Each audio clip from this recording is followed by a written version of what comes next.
know who it is, the horror flick, Digger Ditch, Super Six, Big Mitch. And I'm kicking in those with all three O's. And I'm bringing 28 101s because we Vegas sons. It's the Meadowlands. You in the metals, man. And you already know what made me. What? 530. But what that mean? He a desert baby. Boom. Hubba dub, scrub, 22-inch gold Dana Danes. And y'all already know, man. These could never be McLean's. Big Bolo Yang. Nah, I'm just playing.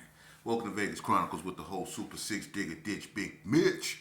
And today, like any other day, you know what we do, man. We kick action with factuals, man. If y'all don't act like y'all know, I'm finna get up and walk away. For real.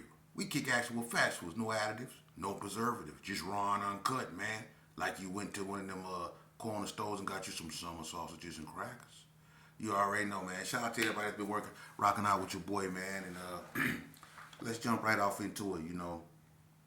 Number one, I want to tell y'all a story. Let's just jump right off into it. And every story I tell y'all have a meaning. You know, these streets of Vegas, man, people don't think that they spicy. Yeah, these streets of Vegas is real spicy, man. And I want to also say, send my condolences to Lil Spicy, you know, Vernon. You know, we lost him, man. You know, he was from San Bernardino, but he really from Vegas. He come up out of Herbert Gershon, but he moved to San Bernardino, became a PPHGC, Pin Player Hustler, you know, whatever.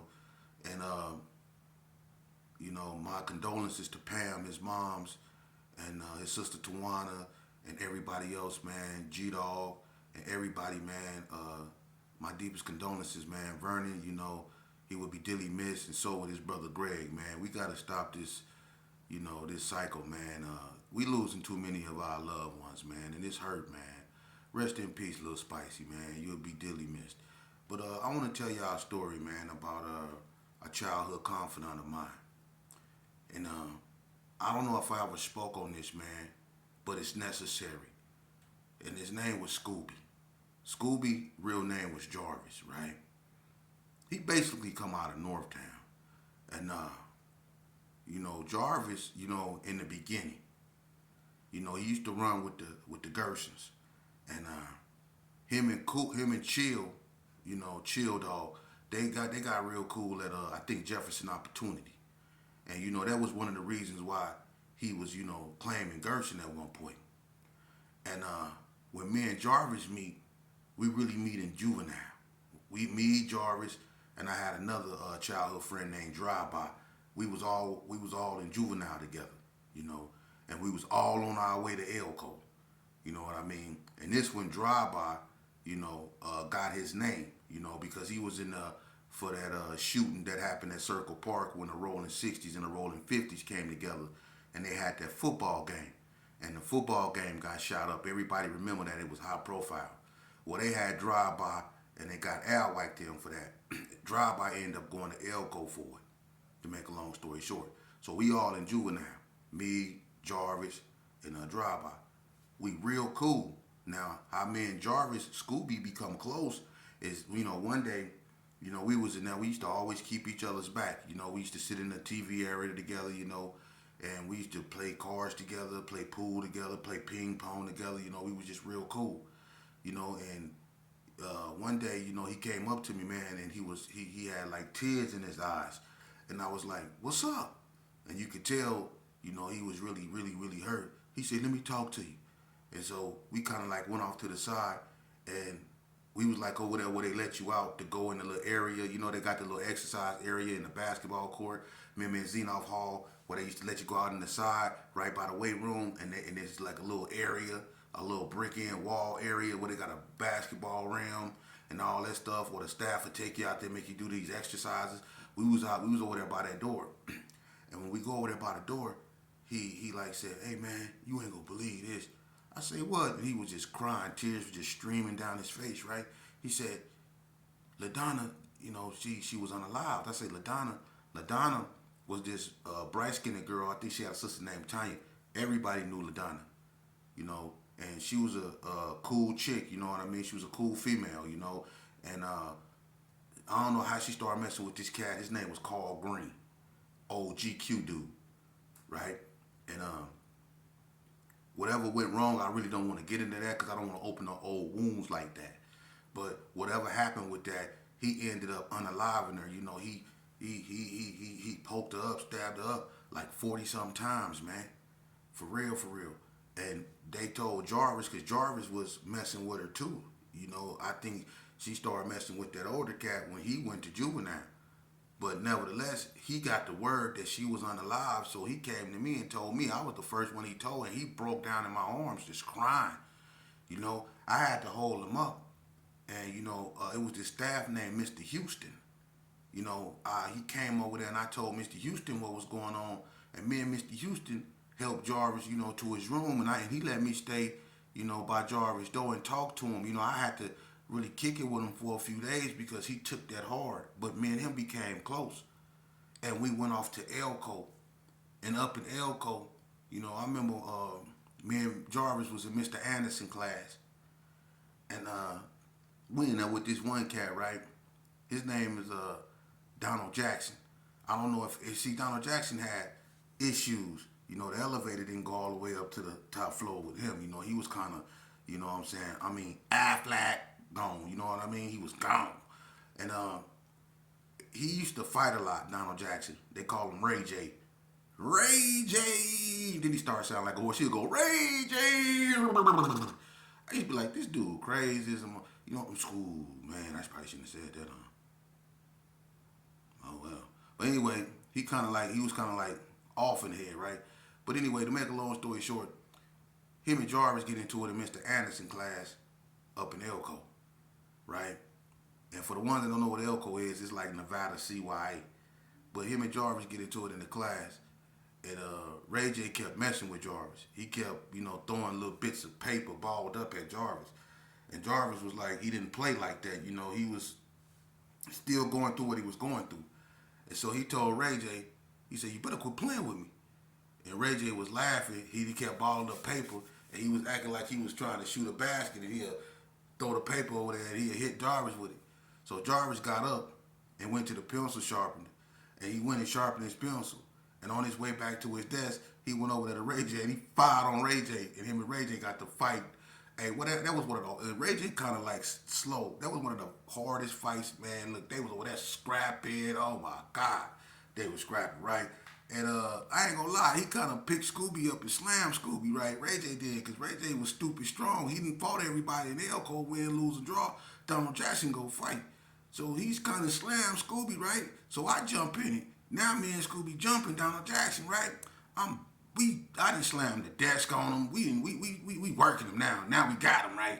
So we whooped Donald Jackson out, you know what I mean? We get in trouble and stuff. That's when they started putting us in, like, locking us in our rooms in Elko. So me and him ended up on lockdown in Elko, you know. And, you know, that was my partner, you know, and every day, you know, we used to always, you know, kick it together, man. And I miss Scooby, man. Scooby was kind of goofy. You know, he was kind of chunky, you know, real cool dude, you know. Real cool dude, you know.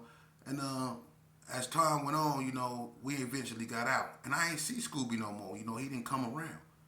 So one day, you know, it was this popular club that everybody used to go to. It was called Uptown. And me and Brad, we went up to Uptown one night, you know, and I haven't seen Scooby in like a year, 2 years. But me and Brad went up to Uptown one night. And when we go up there, it was a few ABMs up there, you know.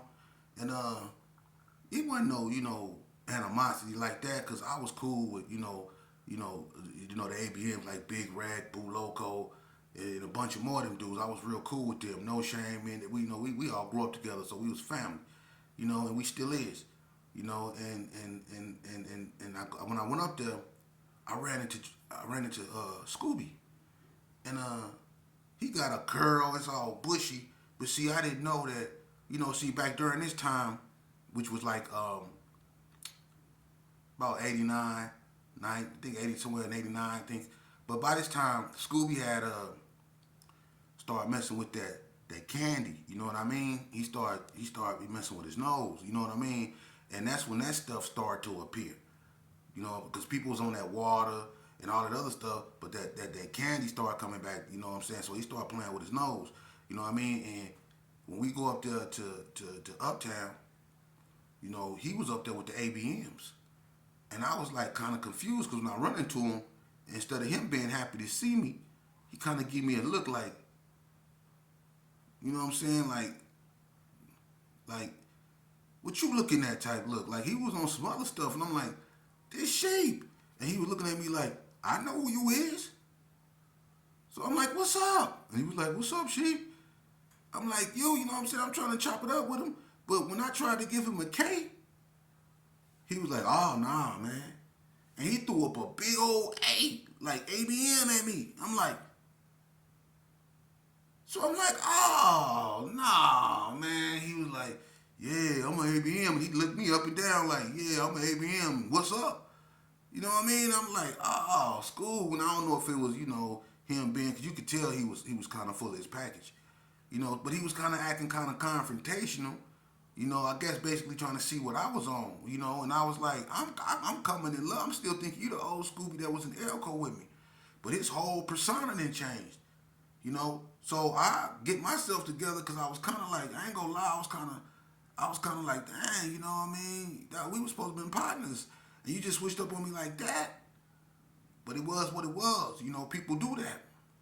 And so I get myself together, so I'm like, oh, so you from ABM now, right? You like, yeah. I'm like, well, you know what it is for me. Forever, I was in that lifestyle back then. So I threw it up at him. You know what I'm saying? And we was like had a little standoff. And then Brad come back there, he see Brad. You know what I'm saying? He kind of get spooked, so he go get some of the ABMs. You know what I'm saying? So we kind of like got a little standoff on in the back of on the side. And you know how you can go on the side right there uptown. We right there, and we was kind of like had a little standoff. But the ABMs, was like, it was cool. You know what I'm saying? Ain't nobody tripping. They got him. So I knew right then and there, me and Jarvis, we weren't partners no more. And I gave him that look like, all right. Like if I catch you slipping, you know what it is. I'm gonna, if you, all right. I kind of took that personal because I locked K's with him. We ate up in Elko together, and he used to always, say this little Public Enemy thing. When Public Enemy used to go red, black, and green, he used to always go wear black and green. You know what I'm saying? And I used to be like, I still remember that echo in my head when you used to go wear black and green. You know what I'm saying? And I used to be like, now you're ABM. But anyway, to make a long story short, I kind of like, I was kind of like, he was on my radar. Like when it came to getting people, he was on my radar because I was like, you used to be my partner. You go just go down there and start claiming ABM. And then I catch him one time with Lex. Lex used to have this convertible blue. It was on switches too. I think it was a 6.4 on Dayton's. He used to have this and I catch him in that. But me and Lex always been cool. So I didn't get at him because I like Lex. Lex my partner. You know what I mean? So I didn't want to get at him then. So I spared him, but I caught him slipping because they was in a convertible. And I left it alone. But I'm never gonna forget this day, man. It used to be this lounge or whatever you want to call it. It was called Tarks. And everybody remember Tarks. It was named after Jerry Tarkanian, the UNLV head coach. And people used to go up there, kick it, whatever. But whatever, Jarvis was up there one night. And Jarvis got into it with somebody, man, and they was up there tripping. And again, Jarvis was full of that nose. He was doing too much of that stuff. This started to really take his hand, a grip on let's just say the black community back there and then. Because, like I say, everybody was on that water, you know what I'm saying, and stuff like that.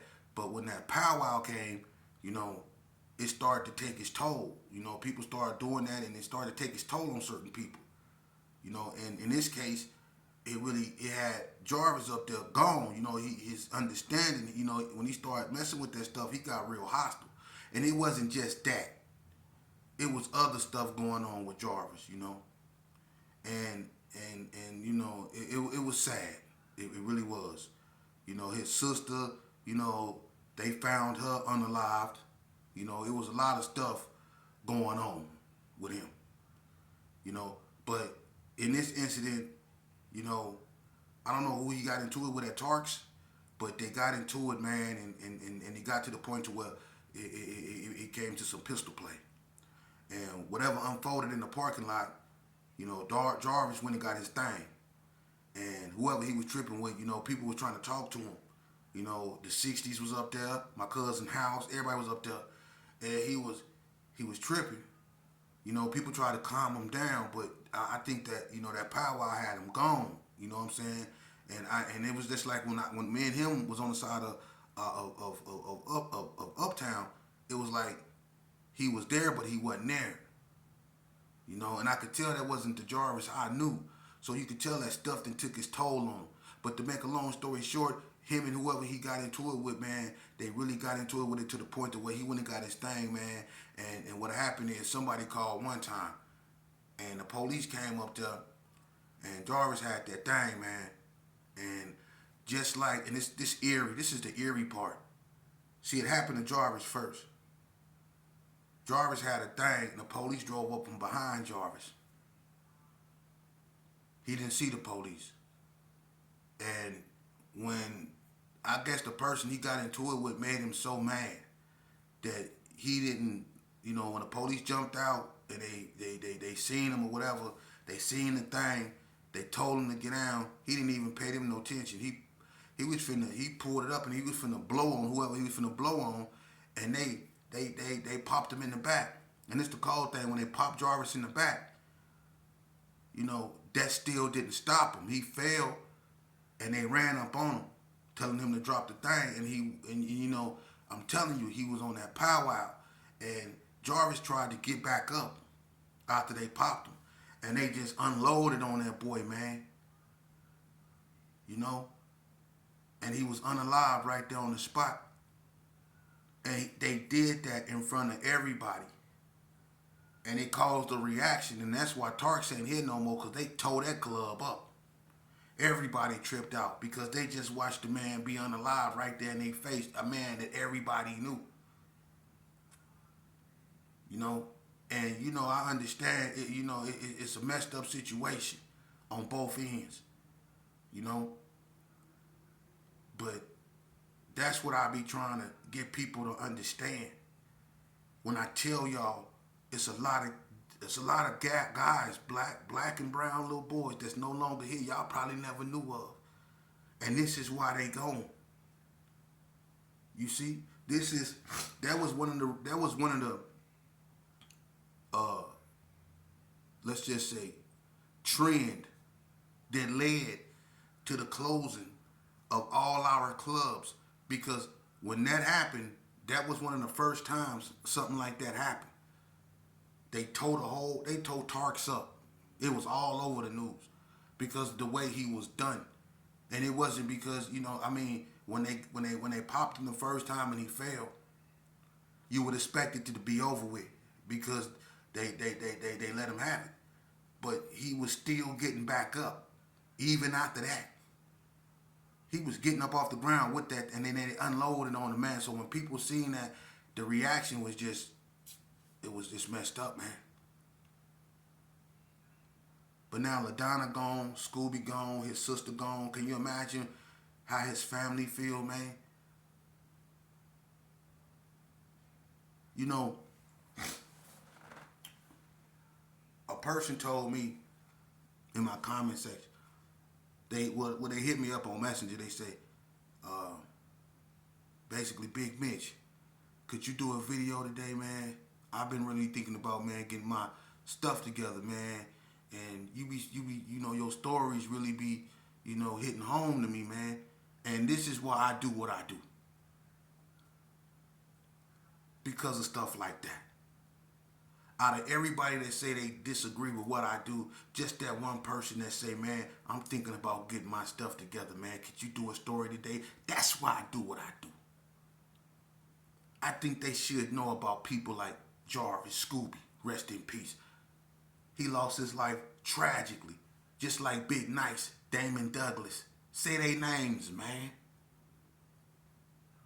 Say they names, because they mamas do. They say they names every day in their head. Even the mamas that don't talk, they say their sons and daughters' name in their head. Say their name. Because Big Nice got caught up the same way as Chances Are. And that's why Chances Are is not here. Chances Are is not here because Big Nice got caught up with The View. He knocked somebody out up in Chances Are. The fight spilled out outside. Everybody started pulling gats. Nice started busting. The police drove right up behind Nice. Popped him in the back. They popped Alwack brother Jimmy in the chest. Big Nice didn't survive. But when they got in the shootout, some of the bullets went in the city councilman Yvonne Atkin Gates' house. She stayed behind Chances Are in them big houses up over there. And she was a city councilman. And her husband, I think her husband was Judge Gates. So they shot up all up in their house. They got that club shut down. And this was way back when. That was after Scooby. See? And so the trend started happening when we started losing all these young black boys at these clubs. And someone asked me what was the worst club in Las Vegas. Wow. Someone said, what was the worst club in Las Vegas? Man, that's hard. Look, that's hard to say, man. Because, I'm going to tell you a club that has so many unalivings. It's a shame. 7 C's. 7 C's. OG Ollie, BG. It was so many people that, lost their lives at 7 C's. 7 C's was one. Shays, Runway 21. I think Lil Ezak, my cousin Lil Suge, Runway 21. Man, oh my God, the Heritage. Oh my God. Inside and outside. The Heritage. Horrible.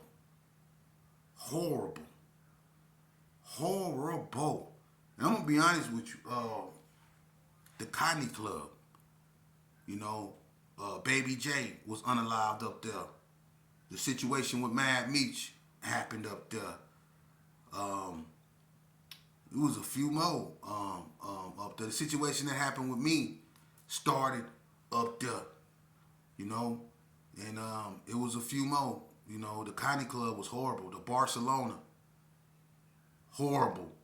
That was basically Donna Street club. Then you had the Silver Nugget. That was a casino, but it was bad. The Lucky Club. Oh my God. And then I'm gonna tell you another one, Larry Vilas. Horrible. And then you had clubs like the Hunch Ridge, Out of Bounds, Club 30 something, Suge Nightclub. You had it was so many, the Hookah Lounge.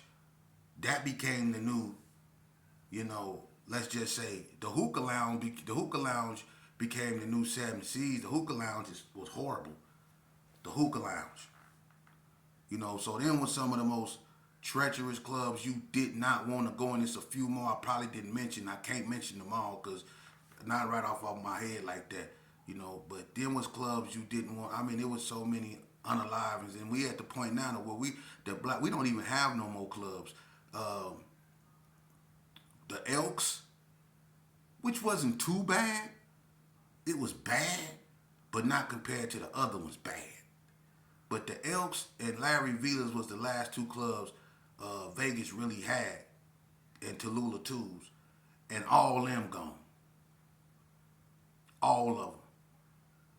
Then they went down there on Las Vegas Boulevard over there.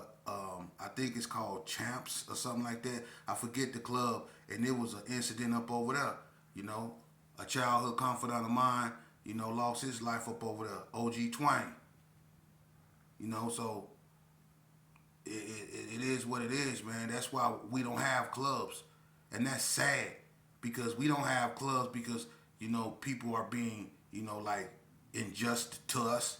We don't have clubs because we don't know how to act when we get together, when we get liquor in our system, and we can't be mad at nobody, man.